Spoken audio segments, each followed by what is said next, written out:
2024 সালে আমাদের নেতা জনাব তারেক রহমানের সক্রিয় নেতৃত্বে দেশনেত্রী বেগম খালেদা জিয়ার নির্দেশনায়, অনুপ্রেরণায়, তার সাহসিকতায় আমরা বাংলাদেশকে মুক্ত করতে পারলাম। তৎকালীন প্রধানমন্ত্রী ভারতের ইন্দিরা গান্ধী আন্তর্জাতিক সম্মেলনে তখন স্বীকৃতি দিয়েছেন যে মেজর জিয়াউর রহমান নামে একজন বাংলাদেশের স্বাধীনতার ঘোষণা দিয়েছেন।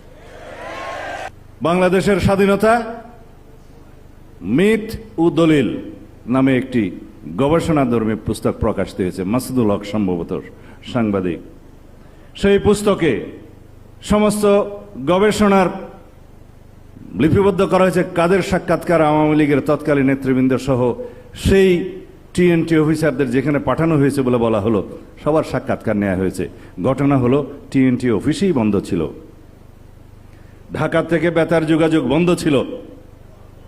সমস্ত মিথ্যা বয়ান দলিল ওখানে তাদের সাক্ষাৎকার সহ লিপিবদ্ধ করে ঐতিহাসিকভাবে মিথ ও দলিল নামে পুস্তক প্রকাশিত হলো। আজ পর্যন্ত সেটার কন্ট্রারি কোনো দলিল বই লিখিত হয়নি। আমরা বলি দলিল ভিত্তিক, ইতিহাস ভিত্তিক, প্রকৃত ইতিহাস ভিত্তিক কথা। যাই হোক, বাংলাদেশের স্বাধীনতার ঘোষণা কে দিয়েছিলেন সারা পৃথিবীতে দালিলিকভাবে সেটা প্রমাণিত হয়েছে। আপনারা দয়া করে কথা বলবেন না। তৎকালীন প্রধানমন্ত্রী ভারতের ইন্দিরা গান্ধী আন্তর্জাতিক সম্মেলনে তখন স্বীকৃতি দিয়েছেন যে মেজর জিয়াউর রহমান নামে একজন বাংলাদেশের স্বাধীনতার ঘোষণা দিয়েছেন। প্রকাশিত হয়েছে ভারত সহ অন্যান্য জায়গা থেকে। আমি অনেক লেখকদের নাম বলতে পারি।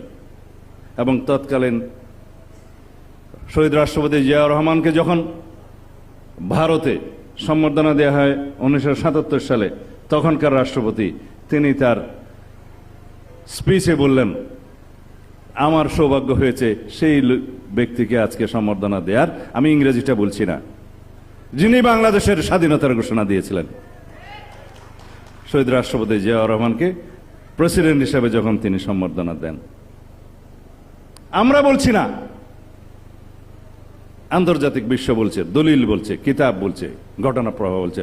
বাংলাদেশের মানুষ যেটা জানে, কানে শুনেছে, স্বাধীনতার ঘোষণা কালুরঘাট বেতার কেন্দ্র থেকে। হ্যাঁ, 26 তারিখের পরে 27 তারিখে officially provisional head of the state হিসাবে তৎকালীন মেজর জিয়া স্বাধীনতার ঘোষণা দেন। সারা পৃথিবীতে সেটা প্রচারিত হয়েছে বেতার তরঙ্গের মধ্য দিয়ে এবং সারা বিশ্বের সহায়তা কামনা করেন।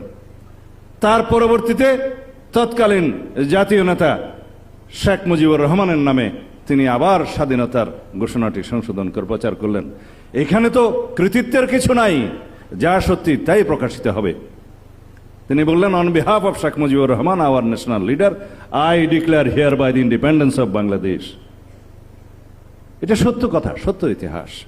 কিন্তু না, আওয়ামী ফ্যাসিবাদী শক্তি কখনোই কোনো কৃতিত্ব কাউকে দিতে রাজি না। সবকিছু তাহার পিতার কৃতিত্ব। অতঃপর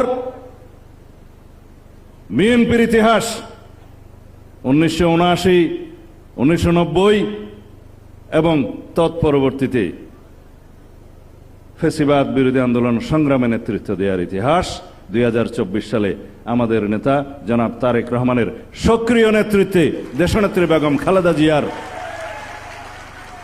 নির্দেশনায়, অনুপ্রেরণায়, তার সাহসিকতায় আমরা বাংলাদেশকে মুক্ত করতে পারলাম।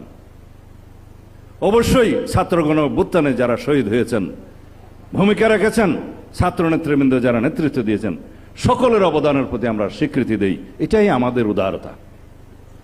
আমরা কারো বিজয়কে ছিনিয়ে নিতে চাই না, কারো ভূমিকাকে আমরা কেড়ে নিতে চাই না, কিন্তু সবাই মিলে 71কে আমরা আগে সম্মান করব, বাংলাদেশের স্বাধীনতা মুক্তিযুদ্ধের ইতিহাসকে সমুন্নত রাখব।